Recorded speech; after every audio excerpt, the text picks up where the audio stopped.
Welcome to Make More Marbles. My name is Brad Hart, and we're here to interview the game changers, the future makers, the co-collaborators and creators who are here to collaborate with one another towards a better future for all of us. Enjoy the show. We've got a great guest coming up for you right now. Welcome to Make More Marbles. My name is Brad Hart, and today I am thrilled, honored, overjoyed, and grateful to have Mrs.? I'm Mrs. now. Mrs. Yeah. Summer Felix-Mulder. How are you today? Wonderful to have you on the show. I'm great. How are you? I'm so great. I am so great. And we are actually neighbors. I live in Cardiff and you live in Encinitas, I want to say. I was in Carlsbad. I'm now in Rancho Bernardo, Poway area. Okay, so, right on. So a little still bit close enough. Yeah. Yeah, I've been out there. It's out kind of by like Lake Hodges area. It's really nice. Yeah, it's beautiful. Wow. And you are the founder of the Draw Shop. And if you've been hanging out around Make More Marbles, you might have seen our Hungry Hippos grabbing for all the marbles video. And that's, Summer's handiwork over there. They are an incredible shop. They make videos that explain an idea or concept using a whiteboard and a voiceover. And it's really, really effective in getting a message across. It took me 4 years to get the message to the point where it was Draw Shop worthy, but I'm really grateful to say that we finally did it. And it's up and everybody can see it and it's exciting. And that's brought us in so many people that are just like, I love it. Let's do it. I don't even know what you guys do, but let's do it. That's awesome. And sometimes we don't know what we do. So, It happens. We make magic happen. We make more marbles.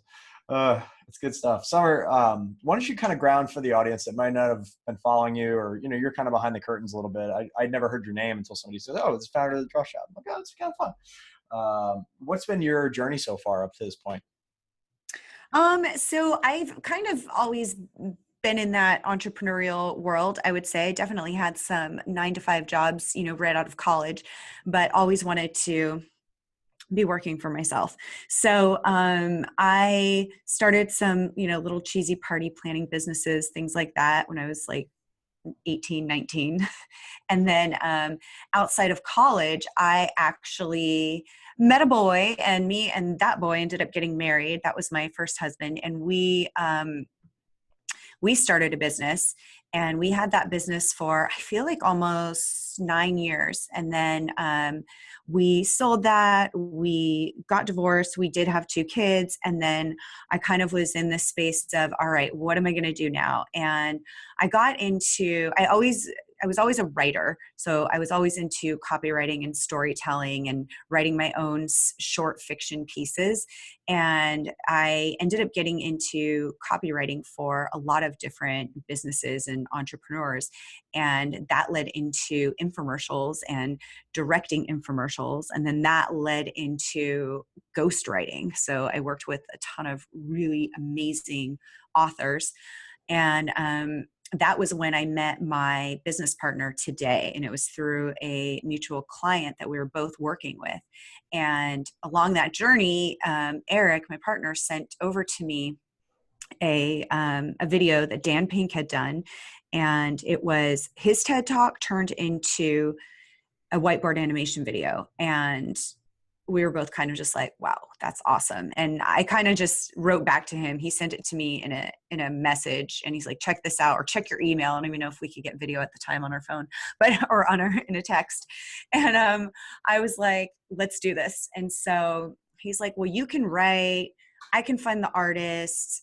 Let's figure this thing out. And so we did. We just figured it out. And it turned out pretty well. I had a client that really needed a video, and I suggested, going this route. And he's like, all right, let's do it. And it converted like crazy. And so then he had people that he knew that was like, well, we want one too. And then all of a sudden it just became this thing, and people were coming at us all over the place. And we were like, well, I guess it's time to incorporate this. And so for a while we were kind of juggling, 2 different careers really. And then it was like, all right, now it's time to go in full force. And now we're over 8 years in business. That's wonderful, Summer. And it's great to see how it evolved over time. And I think a lot of people will, say, oh, the 8-year, 10-year overnight success. No, it took a lot of iterations before you finally landed on the thing that was like, aha. Oh yeah. And it makes a lot of sense in retrospect. You look back and you say to yourself, okay, cool.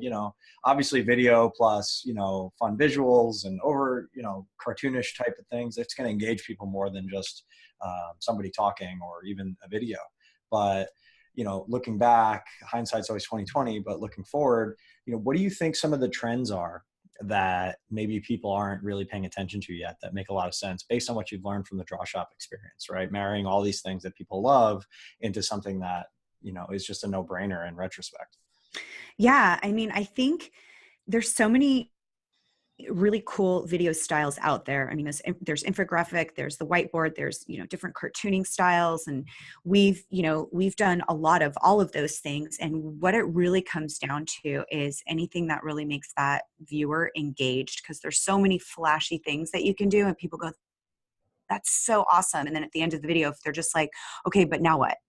And that's kind of the worst thing. You want people to look at it and go, okay, I'm so compelled to take action. And you can see a lot of that with, there's so many Kickstarter campaigns out there.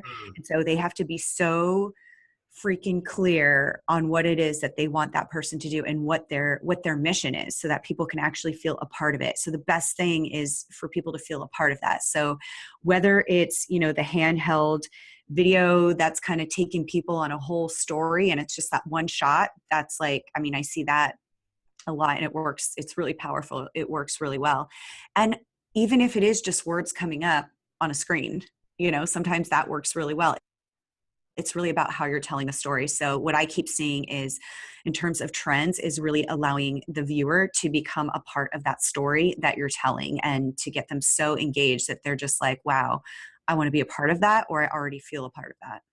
I love that. And you've actually networked into a lot of really great organizations. Like, for example, I've seen you guys at Abundance 360. I've seen you at Genius Network. Can you talk a little bit about some of those, where they came in the journey, and maybe some of the key winnings and learnings that you've learned about, being a part of these networks of entrepreneurs as well?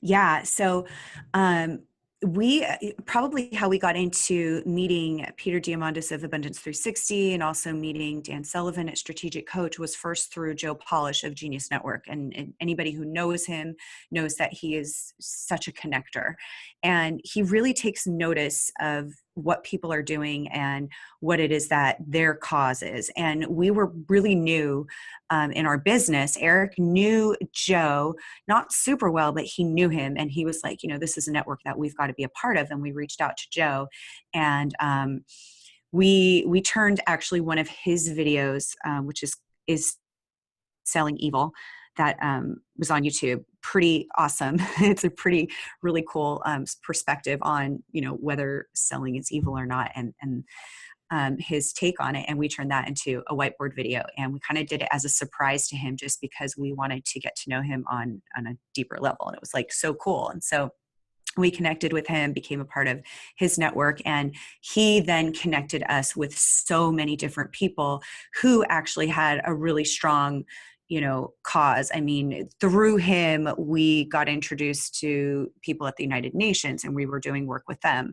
Through him, we've worked for so many incredible causes. And through him, we met Peter and Dan. And I will say that had we not, I think that was such a critical part in our journey, having just met him and then being a part of his network, and then realizing, seeing all the networks that he was connected to, and then becoming a part of those networks. I mean, it's absolutely it's been so instrumental in our business and our growth and our personal growth.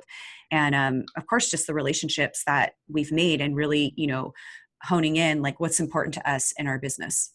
Yeah, it's so important to understand. Like, you can have the best thing in the world, but if nobody knows about it, if it lives in a box underneath the ocean and nobody's ever heard of it, it doesn't help anybody. So getting in those networks and understanding that the right connection at the right time is everything. And Joe is a perfect example of somebody who spent his entire career just becoming that hub, right? That exactly leader. And he's a marketer, right? And that's his skill set, and he's good at it. But what he really excels at more than anything else is just being in the right place at the right time with the right people. Yeah, That definitely.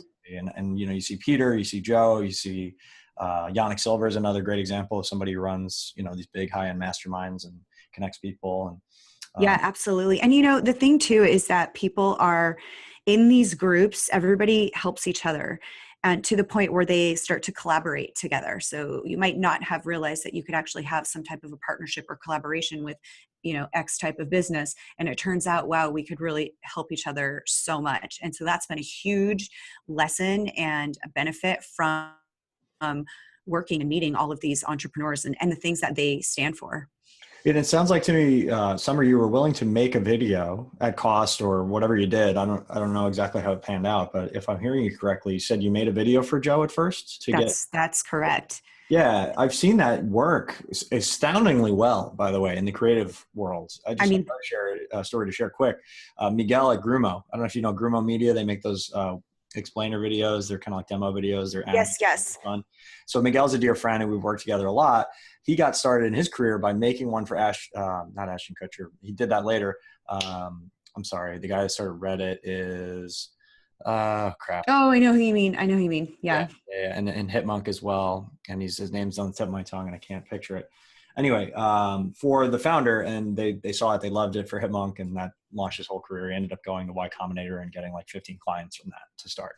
So any one of those things, like let's say you strategically wanted to use this as a way to make more marbles, you could do your very best work consistently for maybe 10 clients that are like the Joe Polishes of the world, the people who connect.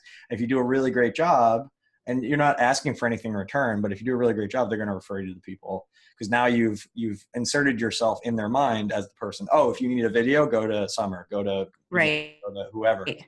And you've put yourself in a position of, and you've put yourself in a position of being a giver and not a taker. Exactly. You know what I mean? You're really offering some value to somebody else.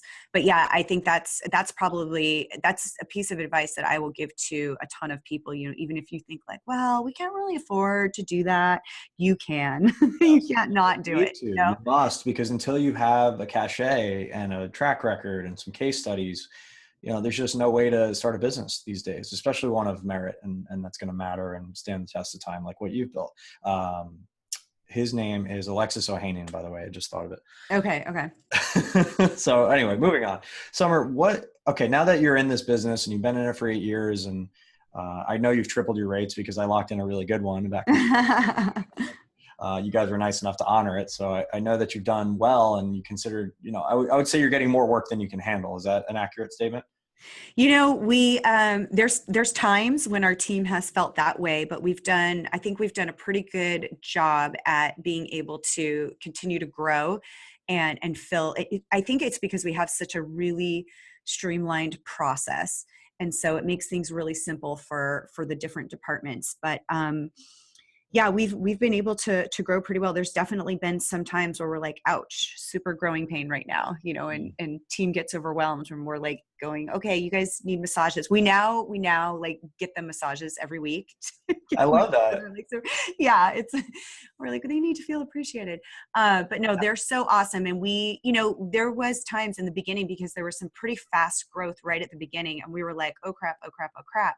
And now it's just regularly keeping on top of it. And now that we have different people in charge of different things, we can hear, those little pain points a lot sooner than we were before, when it was Eric and I overseeing most of it. 100%. And where have you noticed the biggest pain points come from? Is it a lack of talent? Is it a lack of staff, a lack of capacity? Where do you find that you guys are constrained most when you do get constrained? I think it's been, usually the hardest thing for us has been to find good artists that really because it's not just, there's a lot of really good artists out there, but for the things that we're doing, it's not hard for us to get, it's always hard. You want somebody who's really talented, and you really need somebody who gets marketing. That's super important. But we've got a really great team of copywriters now. We have really great voiceover artists. We have really great artists. However, it's it's so different when you're drawing on a whiteboard and it's all live drawn. If we're doing something that's graphics or like motion stop or 2D cartooning, all of that is, it's a different kind of a talent. It's just, you're doing it on a computer and it's more technical. But that drawing on, even if you're a really, really, really good artist, which we've had some that are just amazing, it's quite a thing to adapt to drawing that way on a whiteboard. Yeah, So absolutely. that's probably the pain. Yeah. The question I had is, what do you feel like if you were to wave a magic wand in your own business right now, looking back and being like, okay, if we were to double or triple in size, what do you think the thing that you need to really cultivate would be next? Would it be more artistic talent? Would it be more capacity? Would it be more systems? I know you guys are pretty streamlined. You have Basecamp and Teamwork, I think you're using. But what are some of the things where you're like, okay, if we were to grow, because I don't think leads are a problem. I don't even think sales are a problem. I think it's going to be capacity, right? At this point. Yeah, it is. And here's the thing. I think I will say one thing is that Eric and I have learned so much from previous businesses. So we were very mindful when we went into business together this time. I think I would say it is definitely being ahead of, like, now I was just telling you, like, now we can look at the different people on our team and we've empowered them to tell us when they're overwhelmed. Whereas I think in the beginning, sometimes they don't want to do that because they don't want to complain. Right. You know what I mean? Everybody wants to suffer in silence, that martyrdom. I know. Yeah. So I mean, I would say honestly, if the moment that we started empowering these different people and like, hey, like our art director, for example, or our office manager, like when we started to empower those people to say, hey, you're okay to make these decisions. Go ahead and do it. Definitely you can run it by us and all that, but we trust you. You don't need to okay every single step and move through us. We trust you.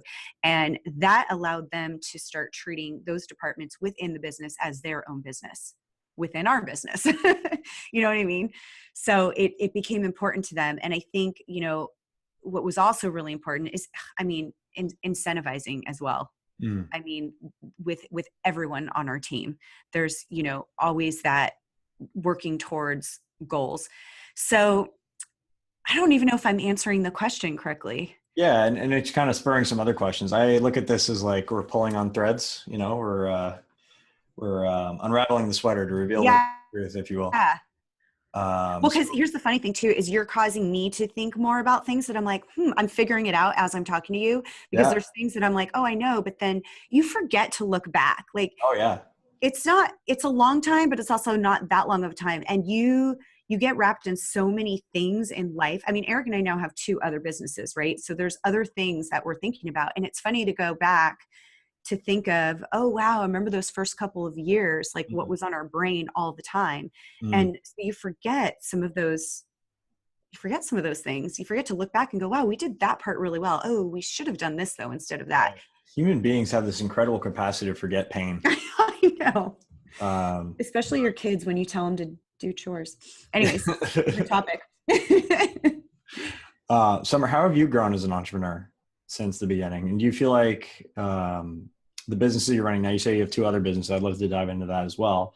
How do you feel like you've changed? What do you think that you were best at? And what do you think that you really suck at now? And how do you like compensate for that? Oh man, there's so many things I'm not good at. I still have the talk with myself of like, what am I doing? I'm in way over my head. But I've got this great business partner who's like, no, we're doing awesome. It talks me down. There's so much I'm still learning, but I will say one of the biggest things for me was letting go of having to control everything. And one of the best things I heard as an early entrepreneur early on was, you're not going to be good at everything. And there are certain things that you're good at, and those are the things that you should focus on. And then you should hire out and look to other people for those weaknesses. And doing that has been amazing. And I started to realize, hey, it's okay to be really talented at outsourcing and finding those right people. And, but that's a whole thing itself, is finding those right people. So I've really learned how to vet out the right people that are going to be on your team, because your team is so important. And I've learned not to hold on to somebody for too long because you feel bad and out of guilt, because you're not really doing them any favors either if they're not thriving in a position, with your team. So I mean, those two things have been really important learning lessons, to hire out and team up with people that are better at the things that you're not good at, that are good at the things that you're not good at. And then, but also making sure that you guys can work together. So we do all kinds of, and you probably know all these, we do Colby testing and all kinds of different tests to see how well a person can be in a position and how well they are for what you need them for. Because sometimes they might be really good at something, but they're not going to work well with you and your personality type. Of course. Have you done Wealth Dynamics? Is that one of the ones you guys use? No, I haven't. I've heard of that. Oh, I'm writing it down right now. yeah, Wealth Dynamics is one of my favorite tests. I'm a supporter, and you can, when you do it, send me the results. I'll geek out with you about it for a minute. Awesome. Okay. Yeah, it's really fun. That's our favorite tool, actually. But Colby's great. Yeah, Myers-Briggs is great. The ones that do the best with us are the ones that, like, okay, now what, right? Because you can be like, oh, you're these 4 letters, and it's like, meh. Yeah. If there's no way to know what that actually means, then it's hard. But yeah, Colby's a great one as well. Summer, could you talk about your other 2 businesses now? What else you got going on at this moment? Yes. So Eric and I have 2 businesses. They're quite different than the Draw Shop, and they're both different from each other as well. One of them is called Clear Health Technologies, and really that started with the passion for Eric and I in helping addicts. And the idea came basically from, it actually probably first started when the conversation became really loud.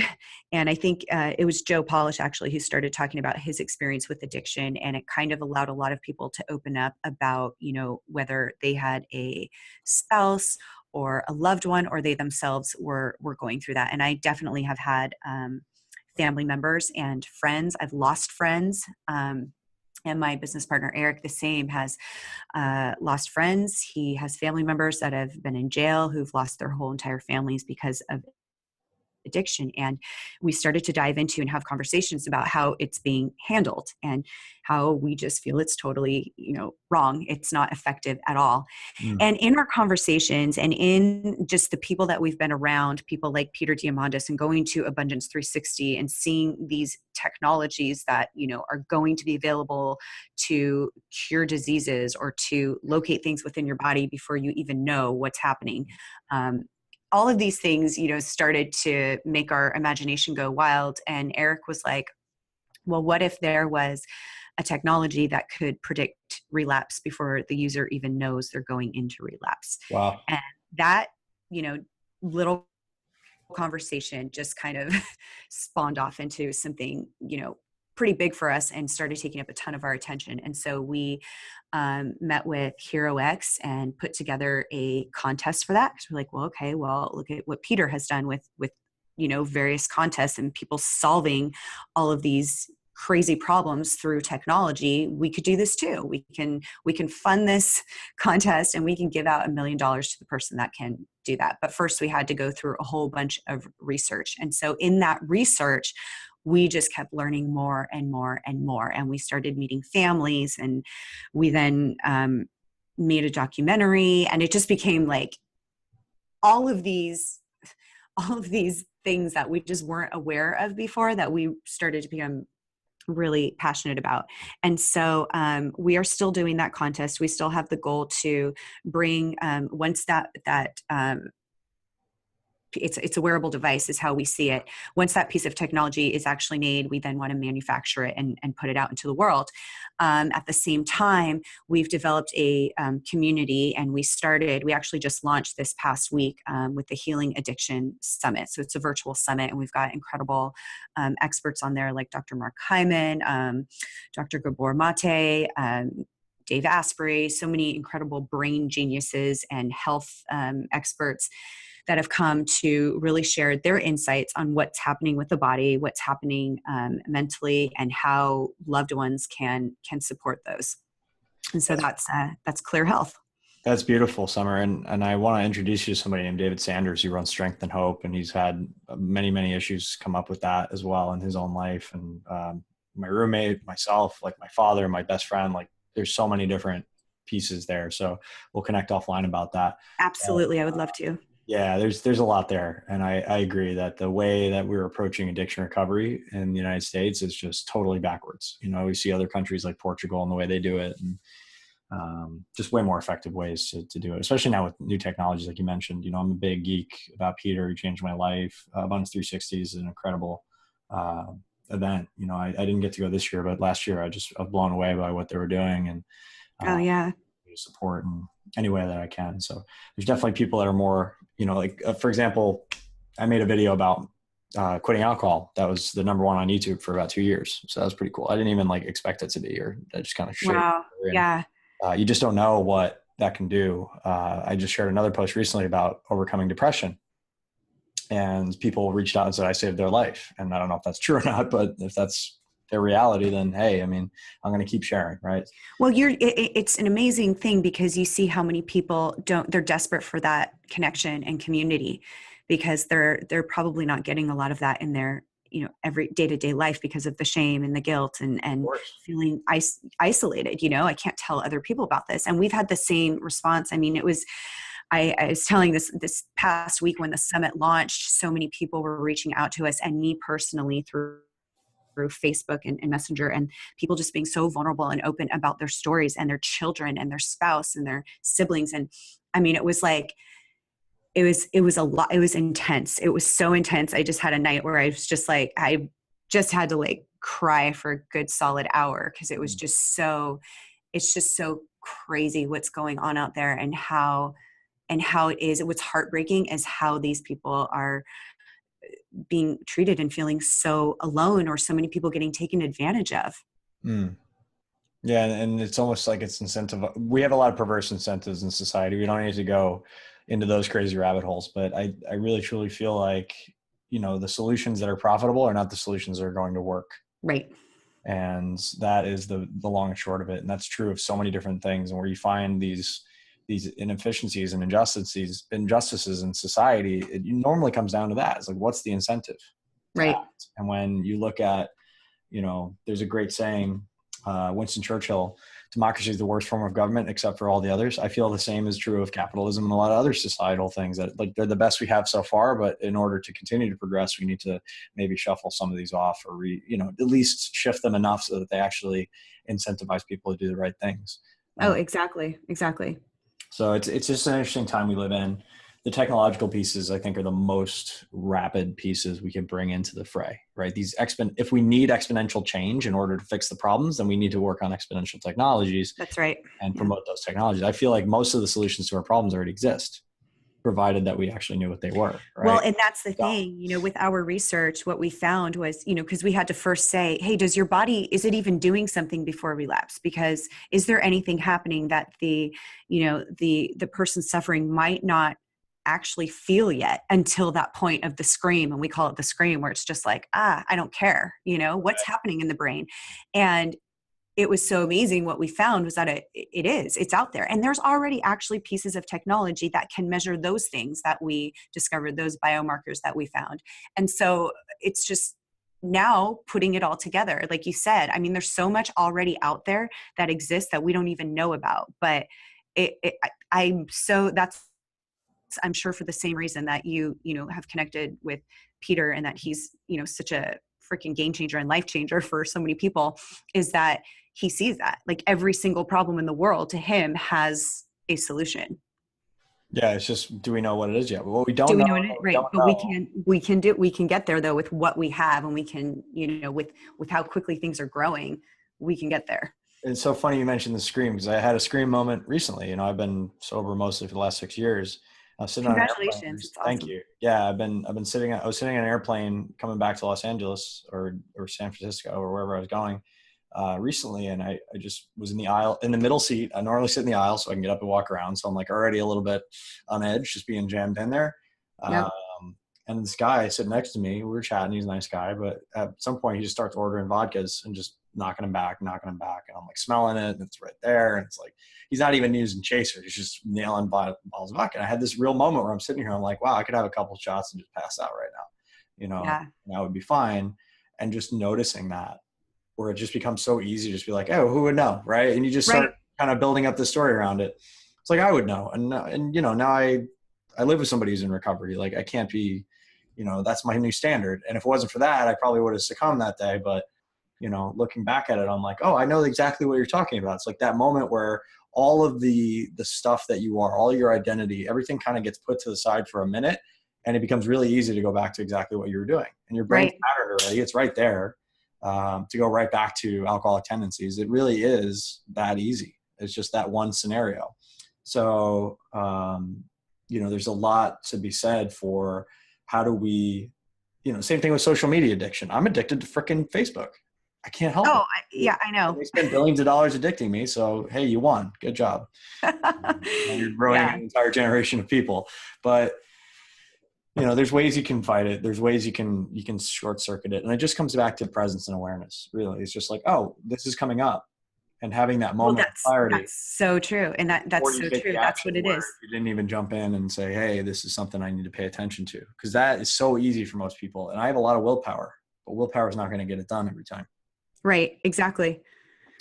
So, all right. I would love for you to share kind of some of the research that you found, because you alluded to some things that might be really fascinating. Like, what are some of the, the key myths that you were able to debunk in this early stage of your research? I know there's still a lot to do, but, like, for example, the being able to tell when people are going to relapse, like, what does that look like at a scientific level? Well, like there's so many different things. And I wish I could be we had a neuroscientist that helped us and put all of this together.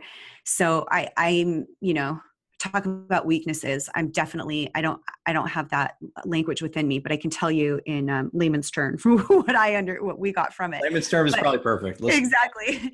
So, there's things that you're not even thinking about. There's hydration levels that are, you're suddenly becoming dehydrated. There's things happening. There's signals in the different parts of your brain. There's that, the Labrador side of your brain. There's the brain that can actually, decide yes or no, or this is a good decision or not. And so there's stuff happening pre that Labrador brain side of your brain taking over and going, I don't really care. Like you're not going to rationalize this for me. This is what I'm doing right now. There's also social media. You were mentioning social media. There's behavior. So there's, how are you behaving on social media? Or have you gone into isolation? Were you posting a ton? Are you acting a little bit crazy? There's things that you can measure with that as well. There's response. There's all kinds of ways that you respond to, say, like chatbots, for example. There's chatbots that are like almost like a therapist. They are, acting as they have certain questions that they're asking, and there's certain answers that they're getting, and they know, they can kind of predict, maybe we need to ask this question now. Maybe we need to ask that question. Maybe it's now time to bring in a live person. So there's things like that. There's, I'm trying to remember all of the different, there's of course your heart rate. There's adrenaline, there's cortisol levels. There's so many things that are going on that, and most of these can all be, predicted. There's the way to measure the brain is like they have contact lenses out there that can measure certain brain waves and what's happening, what kind of state of mind you're in. Are you stressed? Are you sad? Are you depressed? Did something really emotional just happen? Did you just get into an argument with somebody? Things like that. It's crazy. Your sleep habits, how much sleep did you get? What are you operating off of today? So I don't know if that helps, but those are some of the things that we found that it's just like, oh, holy cow. Because sometimes it's, maybe it's nothing that happened. Maybe it's just maybe it is, you didn't get a good night's sleep, or maybe, you know what I mean? Like, are you sensitive? For a woman, what time of month is it for you? Yeah, that's so important to realize, is like, we're always going through changes, especially hormonally, that can affect everything, if you just show up and you woke up on the wrong side of the bed that day, that can ruin a lot of things that you worked really hard to build in relationships and otherwise, sobriety and otherwise. And we're not just, talking about these acute things that can really kill people and hurt people and screw them up. It's like that, there's relational things that people don't really communicate around, or they don't have the capacity to communicate around, that you can really screw it up. And most people would be like, oh, it's just you had a bad day. Some people, they'll take that personally and carry it with them for a long time. So It's being aware of where you're at, sleep, hydration, heart rate, adrenaline, cortisol. It sounds like these are all stress responses. Yes. These are negative reinforcement for your body, where dopamine, oxytocin, serotonin, endorphins, the things that positively addict us and form habits, are not being represented as much, it sounds Exactly. like. Exactly. And We're how can in we that get fight or into flight, and then we go to the chemicals for the dopamine, for the oxytocin, for the serotonin, for the exactly. the cocaine addict needs dopamine. That's really what it is. That's It's exactly fighting to get that, and that's the quickest pathway to get it. It's really that's it. I think how we could maybe begin to shift some of these things, because if we understand the human algorithm, right? If we understand like, oh, if this, then that, we can begin to notice and then, again, become aware, which is something anybody can do, but from a technological standpoint, track and then intervene at the right time to Exactly. disaster. And that was, and that was such a big part of our conversation. We have, it's funny. So we had another business before this that we had been working on slowly. And then it pretty much started to really take off in terms of development after we started working on the Clear Health project. And that was, because the conversation was, okay, well, now that you've predicted the relapse, now what? Now what do we do? How do we intervene? And so, of course, through all the studies, we started to see that, well, people need, different people need different things. And so, one form of recovery might not be the right path for you than it is for him. You know what I mean? So we had been working on this app. It's called Eden. And in the beginning, it was really just about, hey, how can we get people to do little acts of good things that reach a bigger goal? So basically taking those small steps towards a big goal, because people get so overwhelmed when it's like, oh my gosh, I have to make $1 million by the end of the year, whatever it is. But if you give me like the small steps, like, here, let's start working towards your first 5,000. Okay. Now to your 10, now to your, you know what I mean? You're more likely to actually accomplish it because it's not so overwhelming. And so we created this app that's in development now, launching at the end of March. And we started to look at it and realize, oh, what we've created with it is challenges. So kind of like WordPress is to websites, Eden is to challenges. And so you can create all these different challenges. And so many of the experts and on our summit, with the people that we've spoken to, people that are in recovery that I've spoken to, everybody keeps coming back to that whole thing with community and being accountable, and knowing that you have somebody who's supporting you on all of those little steps. And it can be very little steps that make you feel accomplished, And so that was something that we wanted to create. And so we have a closed version, that is for those in recovery that can take those challenges. And with these challenges, you earn badges, and there's a whole fun side to it where those badges turn into dollars or money towards whoever's sponsoring the challenge. But, it's that whole thing of, having something that you are being accountable to each day. And maybe that is just, hugging somebody, and maybe it's, doing some type of act of kindness, paying it forward, whatever that is, going to a meeting if you need to, calling a sponsor, looking at making sure that you connect with your daughter, whoever it is, things like that you just do on a daily basis, and that you have other people that are supporting you in that. Yeah, I think this is going to continue to get better and better, so we can track more things like the Internet of Things, blockchain, all these different pieces that come into play where you think Right. about, okay, all of these, positive reinforcements for the right behavior. Pavlok is another great example. Manish Sethi has that app that, shocks you when you don't do something. Yes. If you start Don't adding eat the cookie together, yeah, exactly. You start adding all these pieces together, you're like, oh, interesting. So we've gotten enough data now to really understand how humans work and how to incent them to do the right things. Now we just have to get the adoption. We have to shift the belief so that people actually use these tools. Right. Make it fun. If you can make it fun, and it's a game. Well, that's the whole thing. Gamify it, and people are, hooked. I love it. Well, hopefully they won't just be walking around shocking everybody and yeah, cookies, whatever. It'll be like some Exactly. positive reinforcement too. Summer, thank you so much for being here. I wanted to just kind of wrap up with, we talked about a few ways. I know I can support you for sure. But in the broader sense, I just wanted to say how grateful I am on behalf of the community for you coming in and just sharing, some of your lessons and some of the things that you're really passionate about in the world. And we want to ask you the question, this is the Make More Marbles podcast. We want to help you move your mission forward faster. So what are some of the connections, resources, opportunities, people, or systems that you need to make that happen? Oh, for us, it's all about, you heard, you've now heard about our Healing Addiction Summit. It's something that's going to be going on. We're going to continue to do more summits.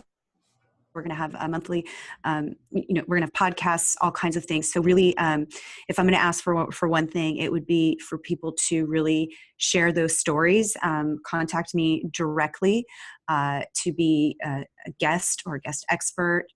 We really are looking for more of that to really bring the conversation out there and have more people feel comfortable in sharing and really be proud of where they're at.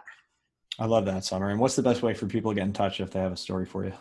I'm going to say reach out to me at summer@thedrawshop.com.